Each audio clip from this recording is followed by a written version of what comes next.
Hey fellow duelists, it's RagingRaidRaptor here, coming at you with a brand new video discussing my thoughts on the pure and Phantom Knight versions of the Raidraptor deck to decide the advantages and disadvantages of both variants of the decks and then decide which one I personally prefer. So without further ado, let's get started. Starting with the pure variant of the deck and its advantages. I feel this variant is able to play through hand traps due to the fact it can play more extenders such as Raidraptor and Fuzzy Lanius to give you an additional special summon when your copy of Vanishing Lanius gets negated by Infinite Impermanence, in addition to the extenders such as Singing Lanius and Paylings that are used in the Phantom Knight version. And because of the extra extenders it can use, the deck is also more consistent, as it is more likely that you will be able to make a play without having to rely on certain cards being and not being in your hands. In addition to having more extenders to get through hand traps, it can also play around hand traps by chaining the effects of Fuzzy and Y-Strix together. If you use Fuzzy for a link summon of Y-Strix to force your opponent to only being able to negate the effect of Fuzzy with Ash Blossom. Now you might be wondering, why don't you play Raidraptor and Fuzzy in the Raidraptor Phantom Knights version of the deck if they are that good? Well, that is where the downsides of these extenders come to play, as Fuzzy and Cool will limit you to only being able to summon Raidraptor monsters for the whole turn, which means that you will not be able to summon other Link or Xyz monsters if you use the effects of those cards to extend your combos.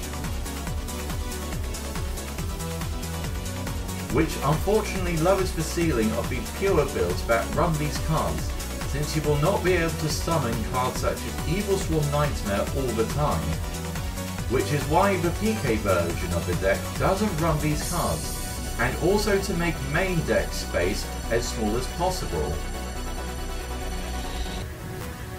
Speaking of PK Raidraptors, let's move over to the advantages of this version of the deck.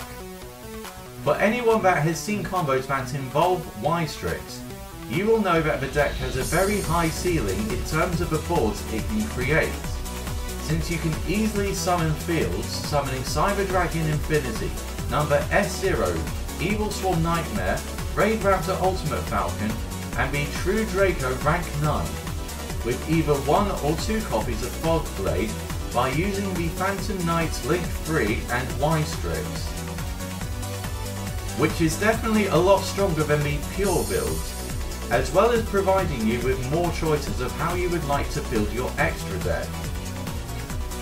Although the ceiling is potentially higher than the pure build, there are still some disadvantages that this version has. I think the main one is that it is much more susceptible to negation, since PK builds do not run Fuzzy or Cool to help you carry on with your combos if Vanishing Lanius or Last Strix gets negated, which can lose you the game since the PK build is dependent on trying to build a big board, while being able to add a copy of Tribute Lanius in your hand for a follow-up play. Which leads me to my next point about the PK build bricking. If you do not open up with a hand containing Vanishing Lanius and Tribute or Mimicry Lanius, or a hand containing Last Strix and the Phantom Knight rank up card, or a Raidraptor monster and Castle Call with the Phantom Knight rank up card, you will be limited in regards to what you will be able to do, since you are reliant on getting your copy of Nest with Mimicry to get Pain Lanius to summon 4 Strix, since Y-Strix prevents you from link summoning with the monster summoned with its effect.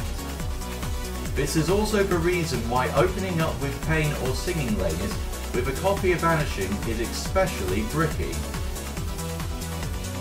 So with all of that in consideration, which is the build I prefer? I would personally say that I still prefer the pure version, simply because of the increased probability of being able to play past hand traps, have more consistent hands, and while being able to create big boards in PK Raidraptors is fun against meta decks. It does feel infuriating if you brick, get stopped by hand traps and can't make another play. Also, against casual decks, I feel the PK version can be very boring to play with. But ultimately, I want to know what you guys think. Do you agree with my preference for the deck? Or am I completely wrong? Let me know in the comment section below. If you did enjoy this video, why not give it a like or share it with your friends? It would be greatly appreciated and would help the growth of the channel as a whole. I've been RagingRaidRaptor and I'll see you all again next time.